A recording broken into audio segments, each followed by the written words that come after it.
On sous-estime trop souvent les célébrités françaises sur les tapis rouges et pourtant Leila Bekti nous a prouvé qu'on n'avait rien à envier à personne.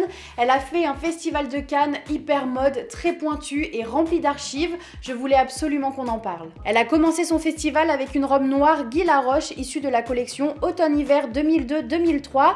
Une archive assez niche, pas forcément spectaculaire au premier regard, mais parfaite pour Cannes. En plus, elle apporte avec une bretelle qui tombe sur l'épaule. C'est un détail qu'on voit de plus en plus sur les tapis rouges. Ça donne tout de suite une attitude un peu plus actuelle et le vintage ne s'arrête pas à la robe puisqu'elle porte aussi une manchette chômée d'archives datant de 1939. Finalement, ça donne le ton de son festival puisqu'elle a continué avec une autre archive forte, cette robe Givenchy haute couture printemps 1996 imaginée par John Galliano. C'est une petite robe noire avec un immense nœud sculptural sur le buste. Elle apporte avec des collants noirs, des escarpins et des bijoux chômés et ça coche tous les codes du Festival de Cannes. Elle a aussi proposé des looks plus casual comme cette veste Atelier Versace automne-hiver 1992 portée avec un pantalon noir capri Alaya. C'est pile dans la tendance du moment et le tout avec des mules Amina Muaddi. Dans la même vibe, elle porte aussi une robe Dior par John Galliano printemps-été 2002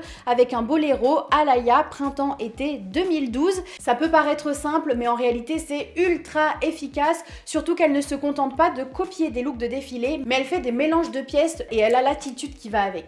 D'ailleurs, preuve en est une nouvelle fois avec cette robe bleue en mousseline de soie avec un imprimé floral porté avec une veste coordonnée de Dior par John Galliano issue de la collection Printemps-été 2001. Sur le podium, elle était stylisée de façon beaucoup plus années 2000, superposée avec un pantalon marron, alors que là, Leila Bekti l'épure complètement pour un résultat ultra frais estival, mais quand même vintage. Puis pour finir, il y a ces propositions Schiaparelli, qui est une maison avec des silhouettes plus couture, plus chic, plus contemporaines, et ça complète à merveille son festival. Bref, Leila Bekti, c'est vraiment la fashion girly inattendue sur ce festival de Cannes.